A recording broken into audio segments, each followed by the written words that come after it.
Saya membawakan dua pakar kita pada pagi ini. Pertama sekali Profesor Emeritus Dato' Dr. Zakaria Abdul Rashid, penganalisis ekonomi yang bersedia di talian. Kita juga ada Dr. Rafiq Idris, Naib Chancellor College Universiti Yayasan Sabah dan juga pensyarah kanan Fakulti Perniagaan Ekonomi dan Perakaunan Universiti Malaysia Sabah yang bersedia di talian. Assalamualaikum Dr. Terima kasih kerana bersama dengan kami. Saya bermulakan dengan Dr. Rafiq terlebih dahulu. Dr. Rafiq, kalau boleh kita melihat kepada data ekonomi kita, kebanyakannya adalah positif. Namun kalau kita melihat salah satu kajian dijalankan, ada banyak kajian, tapi kajian yang dilaksanakan oleh Pearson yang mengatakan bahawa negara Asia seperti Malaysia, Singapura, Thailand, Indonesia dan juga Filipina akan menerima kesan dengan ancaman kemerosotan di negara maju seperti di Amerika Syarikat dan juga Australia. Mungkin apa persiapan yang harus segera dilakukan oleh kerajaan melibatkan kementerian yang berkaitan? Dr. Rafiq. Terima kasih Najib ya. Saya bersetuju bahawa banyak indikator-indikator ekonomi menunjukkan angka-angka positif, khususnya selepas era pandemik. Walau bagaimanapun, seperti yang disebutkan oleh Najib tadi, negara Asia seperti Malaysia berkemungkinan besar akan terkesan jika ekonomi bertumbuh pada keadaan perlahan di negara maju seperti Amerika Syarikat. Adalah benar jika negara besar seperti Amerika Syarikat terkesan, negara kecil seperti Malaysia yang banyak terikat kepada prestasi ekonomi di negara-negara maju dan besar ini. When the US sneezes, we will catch a cold. Satu yang saya boleh syorkan adalah keadaan ataupun apa yang boleh dilakukan oleh kerajaan adalah untuk terus berbelanja. Dalam keadaan yang perlahan, we need to continuously spend. Okay, mungkin kita boleh ada stimulus package on strategic areas sebagai contoh. Dan mungkin juga kita boleh galakkan syarikat-syarikat besar di Malaysia, GLC ataupun public listed companies untuk galakkan mereka untuk invest in Malaysia, to have domestic investment in Malaysia untuk membantu proses melawan keadaan ekonomi yang perlahan.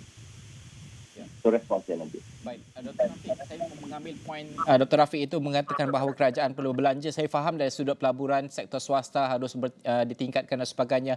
Dr. Zakaria bantu kami untuk faham juga, kerana kalau kita melihat perbelanjaan ini, kerajaan mampu mengawal subsidi, mampu mengawal inflasi disebabkan oleh pemberian subsidi yang tinggi sekitar 80 bilion kita belanjakan.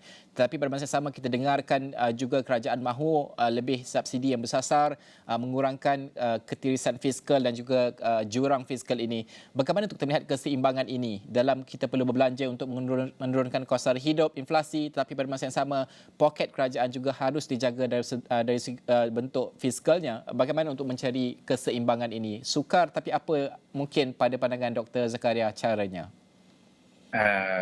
Terima kasih Najib kerana memberi ruang pada saya.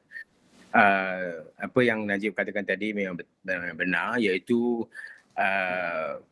memang sukar untuk mencari perimbangan seperti ini, iaitu dalam keadaan kita telah mengalami pandemik COVID dan juga sekarang kita telah memasuki peralihan endemik ini, COVID-19.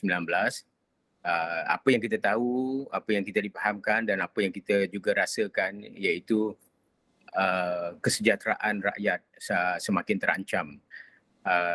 Kita dilihat kadar kemiskinan semakin meningkat. Mereka yang berpendapatan, mana isi rumah yang berpendapatan kurang daripada pendapatan wajar semakin meningkat. Jadi bermakna kehidupan rakyat semakin terhimpit, maka kerajaan terpaksa berbelanja. Dan sebab itu pakej-pakej stimulus itu adalah untuk meningkatkan perbelanjaan pemberian kerajaan dan juga subsidi untuk bukan meningkatkan kesejahteraan tapi mempertahankan agar tahap kesejahteraan tidak jatuh merosot. Walau bagaimanapun, di pihak yang lain, kerajaan terpaksa menanggung perbelanjaan yang banyak, iaitu seperti apa yang Najib kata tadi, mungkin tahun 2022 ini kita akan berbelanja untuk tujuan itu sebanyak 80 bilion, dan ini merupakan kadar yang paling tinggi dalam sejarah.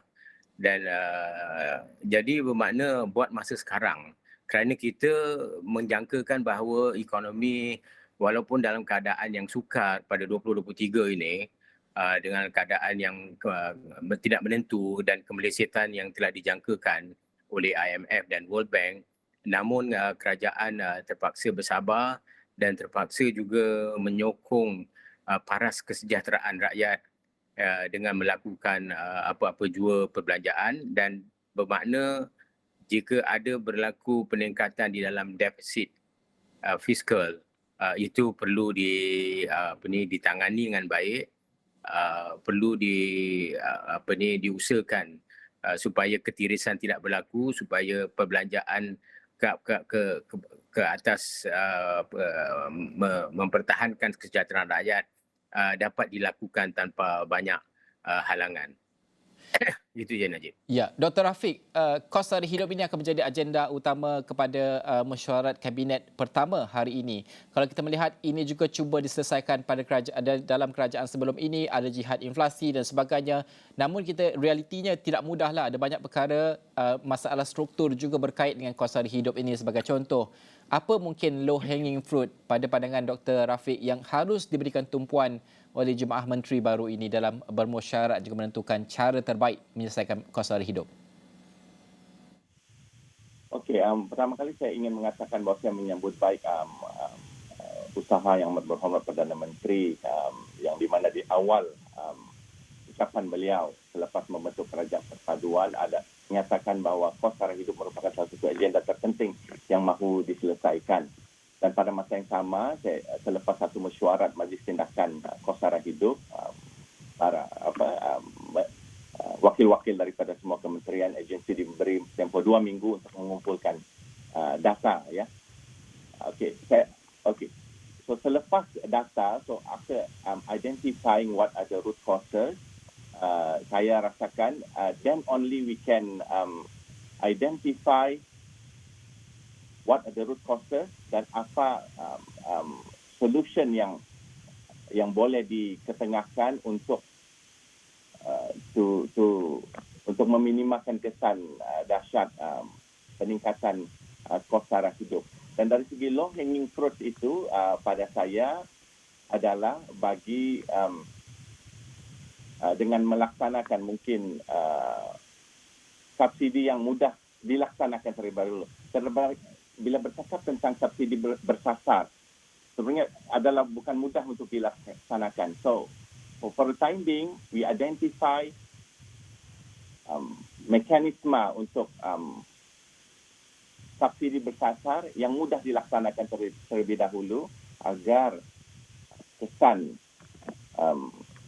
peningkatan kos sara hidup ini dapat diminimalkan. Mungkin itu respon saya, Najib. Ya. Okey. Dr. Zakaria, kalau kita melihat kepada faktor yang membawa kepada gangguan rantaian bekalan global seperti perang di Ukraine, kita melihat sekatan COVID-19 yang ketat di China masih lagi berlaku walaupun China memberikan bayangan mungkin akan melonggarkan sedikit. Tapi bagaimana untuk kita melihat ataupun segera melihat dan juga mengatasi cabaran yang bersifat low hanging fruit ini untuk memastikan bahawa menjamin kelangsungan ekonomi kita daripada cabaran gangguan rantaian bekalan ini, kerana pada akhirnya ini juga menyumbang kepada peningkatan kos sara hidup kita, Dr. Zakaria. Masalah ini ialah masalah cyclical, iaitu business cycle yang di peringkat global. Maka apabila berlaku downswing di dalam ekonomi global, maka dia akan menjejas kita kerana kita ni adalah well integrated into the world economy, ekspor kita terutamanya. Jadi apabila berlaku gangguan seperti ini, kita akan dapati bahawa export orders akan berkurangan dan ini akan menjejas production di dalam ekonomi domestik, dan tentunya pendapatan isi rumah akan terjejas melalui maybe some kind of pemberhentian ataupun pengurangan jam bekerja kerana orders tadi, export orders semakin berkurangan. Jadi yang ini dia akan menjejas kepada kos sara hidup kita dari segi pengurangan pendapatan isi rumah. Baik. Kerana ini yang saya katakan tadi ialah masalah global, maka ia mesti diimbangi dengan peningkatan di dalam domestic effective demand, iaitu perbelanjaan dalam domestic economy yang boleh kita laksanakan. Ya, maksud saya sini ialah investment yang boleh boleh digalakkan oleh pelabur-pelabur fixed asset di dalam ekonomi domestik ataupun juga di dalam perbelanjaan kerajaan. Dan yang selain daripada itu juga sangat-sangat penting yang kerajaan boleh lakukan lagi ialah dengan sebaik mungkin memastikan bahawa exchange rate ringgit kita tidak semakin bertambah buruk lagi. Jadi kerana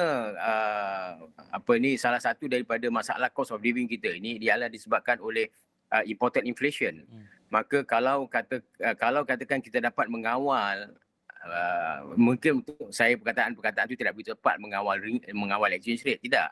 Tapi kita dapat memastikan bahawa exchange rate kita ni lebih terkawal dan jadi kita import bill kita tidak meningkat tinggi, maka kos sara hidup yang bersumber daripada importation of goods from overseas tadi dapat kita kekang, dan ini akan memberi manfaat kepada pembeli-pembeli di dalam ekonomi tempatan. Begitu, Najib. Dr. Zakaria, bagaimana kalau kita melihat cara lain juga untuk mempermudahkan perkara ini? Saya faham itu adalah tukaran asing yang akan membawa kepada imported inflation, inflasi jadi import. Tapi adakah medium seperti apa yang kita sudah terima seperti RCEP, CPTPP ini, dua medium ini penting dan boleh membantu kita untuk mengharmonikan lagi dengan kita pada mungkin kadar yang berpatutan dan juga mampu kita miliki untuk mengekang inflasi? Adakah ini boleh kita lakukan? Tadi kita cakap soal inflasi dan kos sara hidup. Jadi saya lebih memberi fokus kepada perbelanjaan pengguna. Tetapi apa yang Najib katakan tadi, RCEP dan CPTPP itu, dia lebih merupakan kepada langkah-langkah jangka panjang, iaitu dengan perkongsian ekonomi, perkongsian perdagangan kita dengan negara-negara serantau, dan ini akan menjelmakan hasilnya dengan memakan masa yang lama. Dan apa yang saya katakan tadi ialah dalam masa singkat, cyclical downswing yang berlaku seperti ini, apa yang boleh kita lakukan? Of course, di dalam jangka panjang kita boleh melakukan banyak perkara lagi. Yang apa yang Najib kata juga tadi betul, iaitu sebenarnya untuk memberikan penyelesaian yang tuntas di dalam kos sara hidup ini, tidak kita mesti mengatasi masalah struktur kita. Jadi salah satu daripadanya ialah kita kalau dapat berjaya melakukannya melalui perkongsian ekonomi dan juga perdagangan seperti ini, dan lain-lain langkah-langkah struktur reform ataupun pembaharuan struktur yang boleh kita lakukan, yang akan nanti kalau diberi saya akan menambahkan ulasan seperti ini. Ya, Dr. Rafiq, bantu kami juga untuk faham kerana perubahan struktur ini adalah ubat yang pahit untuk kita telan. Dan ramai pihak perlu faham ini perlu dilakukan dalam pelbagai aspek sekalipun. Cukai sebagai contoh, perlu mungkin ramai melihat perlunya ada cukai baru, tapi dalam keadaan semasa ini mungkin cabaran sebagai contoh untuk melaksanakannya. Bagaimana kita melihat semua perkara ini, ubat yang pahit ini? Adakah perlu dilaksanakan segera ataupun ada keseimbangan yang boleh dicapai supaya tidak terlampau menjejaskan ataupun memberi tekanan kepada orang ramai, dan pada masa sama kerajaan juga ada cara untuk memulihkan ekonomi melalui perubahan struktur yang dimahukan? Dr. Rafiq. Okay, pada pandangan saya, kita patut dalam keadaan ekonomi yang tidak, saya boleh katakan tidak menentu, kita masih belum kembali kepada pasca pra-pandemik. Keadaan ekonomi masih belum kepada yang asal seperti sebelum pra-pandemik. Jadi pada pandangan saya, dalam keadaan ini kita patut mendahulukan perkara yang tidak mencetuskan mungkin panik, tidak mengganggu keadaan ekonomi kita secara yang saya rasakan boleh menjejaskan. So, kita patut fokus perkara yang mudah dilaksanakan dahulu. Ada perkara yang mungkin terpaksa kita tangguhkan apabila keadaan ekonomi menjadi dalam keadaan lebih baik. Ya. Dan pada tahun hadapan ada yang menjangkakan keadaan ekonomi akan menjadi lebih perlahan. Jadi saya rasakan keutamaan itu patut kita laksanakan perkara yang mudah yang boleh dilaksanakan dahulu, perkara-perkara yang agak major yang mungkin boleh menjejaskan mungkin kita boleh tangguhkan dahulu, dan kalau perlu kajian, kita perlu kaji dulu. Ya, untuk simulate apakah kesannya terhadap ekonomi kita. Baik, akhir sekali saya akan tanyakan soalan ini kepada kedua-duanya, Dr. Rafiq dan juga Dr. Zakaria. Kita mulakan Dr. Zakaria terlebih dahulu. Bajet 2023, kita belum tahu bila akan dibentangkan semula. Tetapi apa perubahan yang harus ada? Kita sudah lihat bajet sebelum ini, namun ini mungkin adalah bajet yang barulah. Bagaimana untuk kita melihat apa yang harus terkandung dalam bajet 2023 dalam konteks menurunkan kos sara hidup? Dr. Zakaria. Saya rasa kerana telahan yang dibuat oleh IMF dan World Bank bahawa ekonomi dunia mungkin akan mengalami kemelesetan, ataupun kalau tidak mengalami kemelesetan pun dia akan mengalami pertumbuhan yang lembap di dalam dunia. Maka di Malaysia juga saya cakap seperti kata tadi, sebagai sebuah ekonomi yang well integrated and small, kita juga akan terjejas. Jadi bermakna seperti saya katakan tadi, tidak boleh tidak ia akan menjejas kos sara hidup kita yang sudah sedia dalam keadaan yang sangat bermasalah.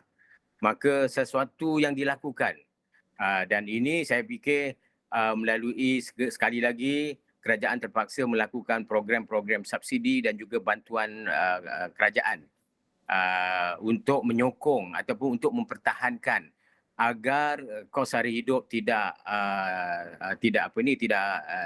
terjejas turun dengan teruknya. Tapi yang ini saya katakan tadi ialah masalah cyclical untuk 2023 sahaja. Tetapi saya lebih suka melihat kepada satu pembaharuan struktur yang dilakukan untuk mengatasi masalah kos sara hidup ni dengan lebih kekal dan lebih tuntas dan dengan lebih berkekalan. Itu saja. Baik, Dr. Zakaria, terima kasih. Tapi Dr. Rafiq, mungkin untuk bajet 2023 apa yang harus terkandung? 2023 saya bercakap dalam konteks Sabah. Berkenaan kos sara hidup, subsidi adalah sangat penting. Sabah is a very huge state. Banyak penduduknya scattered di banyak daerah. Subsidi perlu dikekalkan. Kalau tidak, harga barangan di tempat-tempat yang jauh itu akan menjadi sangat tinggi, ya. Dan untuk bajet 2023 juga saya harapkan perbelanjaan besar untuk Sabah akan tetap diteruskan, malah ditingkatkan lagi. Sebab Sabah ini dari segi kalau kita banding dari segi ekonominya kita agak ketinggalan, ya. The per capita income in Sabah is among the lowest in Malaysia, poverty rate is among the highest in Malaysia. Dan walaupun banyak perkembangan terkini yang berlaku di Sabah yang baik dari segi kemasukan pelaburan asing, tapi saya juga ingin menyatakan bahawa momentum perbelanjaan untuk Sabah perlulah terus dibelanjakan secara besar dalam tahun-tahun mendatang. Baik, terima kasih Dr. Rafiq dan juga Dr. Zakaria kerana bersama dengan kami pada pagi ini. Kita melihat kepada apa yang akan terkandung dalam perancangan Kabinet baharu, khususnya dalam aspek pemulihan ekonomi dan juga penyelesaian kepada isu kos sara hidup.